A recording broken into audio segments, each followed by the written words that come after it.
Ya, halo semuanya, ketemu lagi kita di video kali ini. Video kali ini untuk kelas fonetik fonologi bahasa Rusia.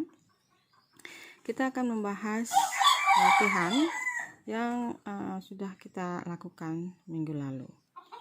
Penting buat kami untuk membahas latihan ini untuk memastikan bahwa peserta kelas fonetik fonologi benar-benar memiliki pemahaman yang cukup kuat mengenai penentuan fonem dan arkifonem dalam satu kata. Penting untuk memahami dengan baik supaya nanti ketika membuat transkripsi fonemik bisa dilakukan dengan lebih mudah. Sebelum kita mulai, pastikan Anda siapkan bahan yang kita perlukan, yaitu Kotlin, juga tabel, ya, produksi suara, juga informasi lainnya. Ini akan membantu kita untuk mengerjakannya. Baik, kita mulai pembahasannya sekarang. Kita mulai dari kata devier. Seperti yang sudah disampaikan di video sebelumnya, bahwa dalam menentukan mana yang fonem dan mana bunyi yang arkifonem, kita mulai tahapan pertamanya dari vokal.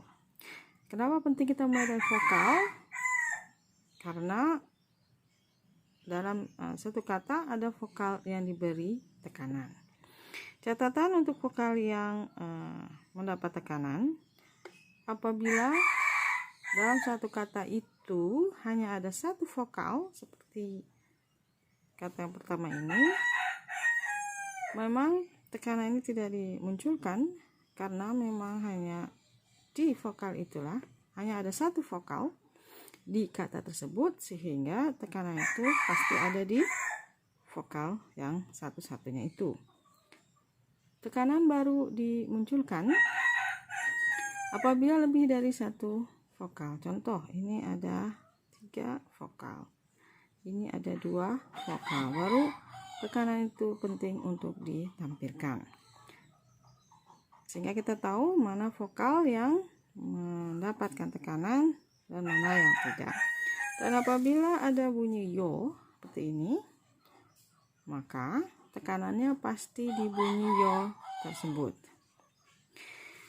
Dan tekanan sebenarnya ditampilkan apabila itu ditujukan untuk para pembelajar dasar atau memang dibutuhkan dalam pembahasan, contohnya dalam pembahasan fonemik seperti kita ini.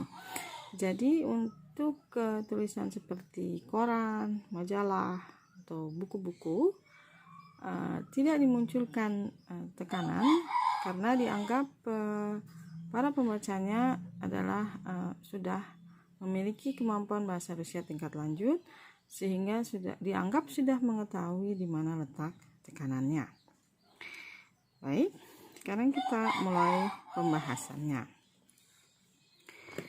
Karena tekanannya ada satu, karena vokal hanya ada satu, maka tekanannya ada di vokal tersebut. Dia adalah fonem. Dan konsonan yang persis di sebelah vokal juga adalah fonem. Ya, makanya V fonem. Lalu bagaimana dengan konsonan yang lain? Kita lihat D itu adalah arkifonem. Secara asimilasi regresif dia akan dipengaruhi oleh V. Dan ya, apa bedanya arkifonem dengan fonem? Untuk diingatkan bahwa fonem bebas tidak terkena asimilasi regresif, berarti dia juga tidak terkena netralisasi bunyi. Dan arkifonem bersifat khusus dan dia terkena hukum asimilasi regresif, yang berarti apabila ada netralisasi bunyi dia juga terkena. Dan perhatikan untuk D ini ada 2 kejadian, yaitu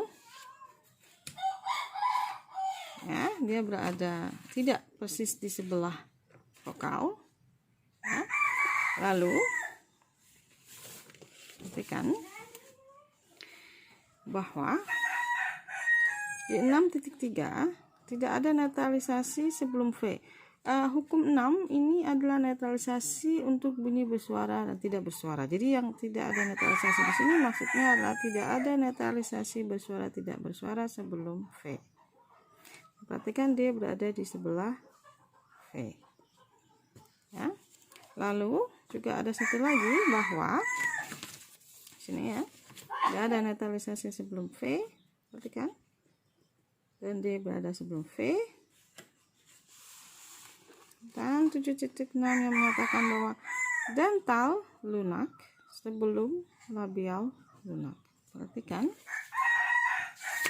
D masuk kategori dental. Kita lihat D dental, B masuk labial.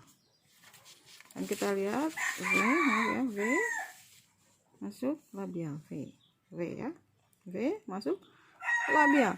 Dan V posisinya berada sebelum vokal Y, sehingga V ini adalah V yang lunak, berarti labial lunak yang ini ya. Makanya hukum 7.6 berlaku bahwa dental lunak sebelum labial lunak. Jelas ya? Dia menyebabkan D-nya menjadi archifonem. Bagaimana dengan konsonan R yang ada di belakang ini? Sebelum kita bahas yang R, tolong perhatikan ada miyakisnak di sini. Satu hal yang harus diperhatikan bahwa miyakisnak dan tuviordisnak bukan bunyi. Mereka hanya tanda. Jadi miyakisnak adalah penanda lunak, sedangkan tuviordisnak adalah penanda keras. Sedangkan R sendiri, R yang berada di posisi akhir, tidak ada hukum yang mengaturnya, sehingga ia diperlakukan seperti fonem. Jadi secara keseluruhan,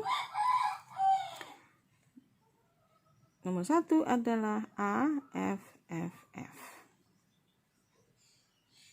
Jelas ya? Baik, kita lanjutkan. Untuk yang nomor 2, perhatikan ada 3 vokal untuk kata Pilgrim. Kebetulan vokalnya sama-semua I. Dan yang diberi tekanan adalah I yang terakhir. Maka dia adalah fonem. Sedangkan 2 I yang lain adalah archifonem. Dan lalu untuk R, L, dan P, mereka persis berada di sebelah vokal, sehingga mereka adalah fonem. Jelas untuk fonem ya. Dan satu lagi fonem adalah M. Sama dengan R, tidak ada hukum yang mengatur nasal yang berada di akhir, sehingga dia diperlakukan seperti fonem.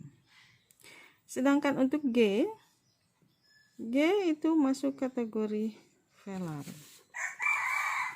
G masuk kategori velar ya.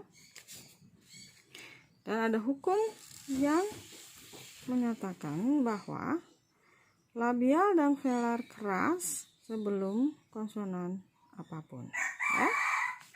7.3 itu menyebabkan G menjadi archifonem. Itu untuk nomor 2. Sekarang untuk nomor 3.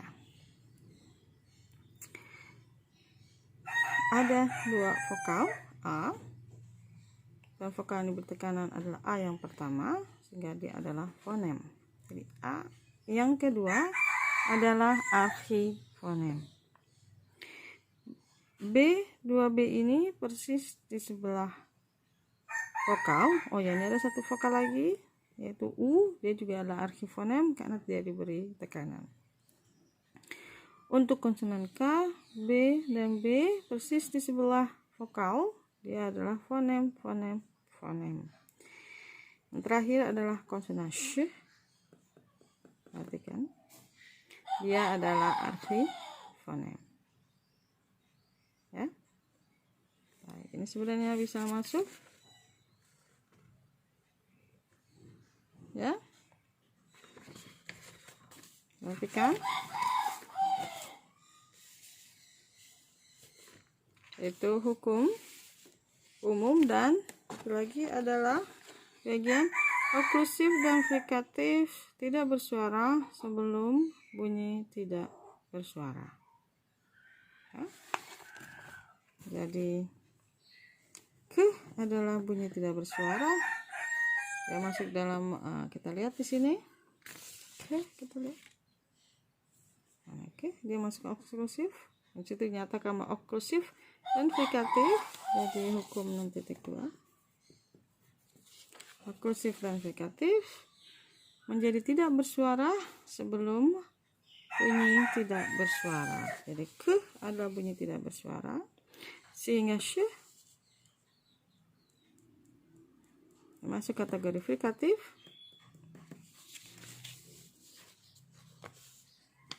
Dan tidak bersuara, ya, frikatif dan tidak bersuara.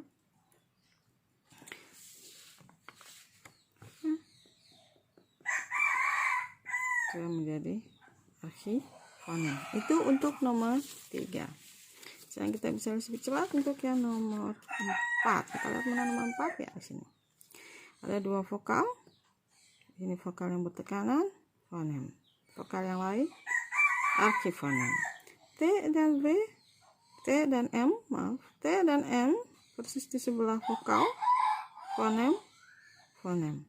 Bagaimana dengan S dan V? Tidak persis di sebelah vokal, maka dia menjadi archifonem dan archifonem. Perhatikan ada hukum yang terlibat di sini 7.3.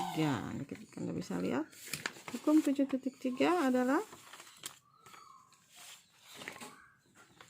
labial dan velar keras sebelum konsonan apapun. Mana yang labial?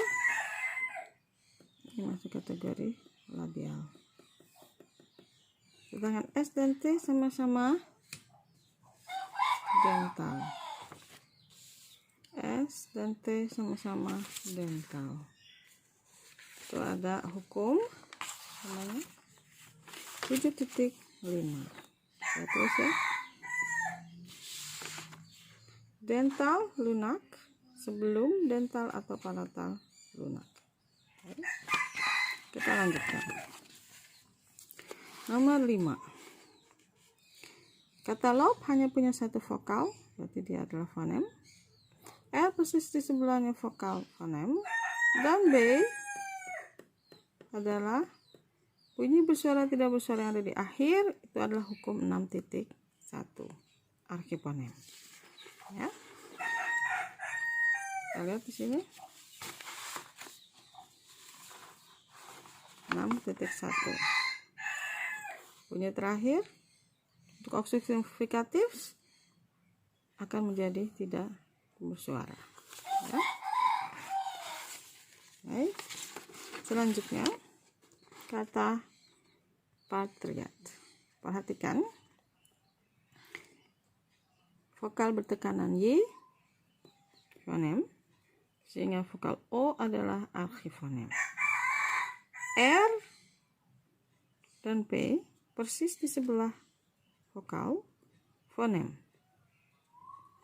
Sedangkan R, T, dan T adalah archifonem. Apa yang terjadi? T 6.1, ya, tadi sama ya di akhir. Cuman kalau ini bunyi bersuara, kalau ini bunyi tidak bersuara, tapi tetap dua-duanya terlibat hukumnya sama. Apabila ada oklusif dan frikatif di akhir, dia akan menjadi bunyi tidak bersuara. Ya, lalu ada hukum 7.7. Ya, 7.7 yang menyatakan bahwa ya, dental keras sebelum R keras atau R lunak. Dan T masuk kategori dental. Dan T masuk kategori dental. Dan hukum R 7.8, R keras sebelum dental atau palatal, dan R berada sebelum T. Hah? Archifonem. Jadi menjadi F A A A F F A. Selanjutnya. Kata glina. Ya. Kata glina itu akan fonemnya berada di untuk vokal di I, karena I diberi tekanan, sedang A adalah archifonem. L dan N fonem karena persis di sebelah vokal, sedangkan G adalah archifonem. Jadi dia tidak persis di sebelah vokal dan ada hukum yang mengaturnya. 7.3. Ya. Labial dan velar akan selalu keras sebelum konsonan apapun. Sekarang kita lihat di sini costume. Vokal yang diberi tekanan adalah U fonem, O-nya archifonem. K dan T persis di sebelah vokal menjadi fonem. Ya. Sedangkan S ya dia sebelum konsonan T sama dental archifonem 7.6. Baik. Zawod, lihat vokal yang diberi tekanan O fonem sehingga vokal A archifonem. V dan Z persis di sebelah vokal fonem, sedangkan D akustik dan frikatif di akhir, dia tidak bersuara, hukum 6.1. Untuk nomor 10 Y ya. Y diberi tekanan fonem, dengan Y yang kedua archifonem. R dan N persis di sebelah vokal fonem ya. Sedangkan T archifonem. Ini R dan M tidak di akhir seperti ini, tidak ada, lihat perhatikan. M dan R di kata costume dan TNR ada di akhir. Tidak ada hukum yang mengatur posisi nasal dan trill di akhir sehingga dia diperlakukan seperti fonem. Sedangkan untuk yang T ini ada hukum 7.3.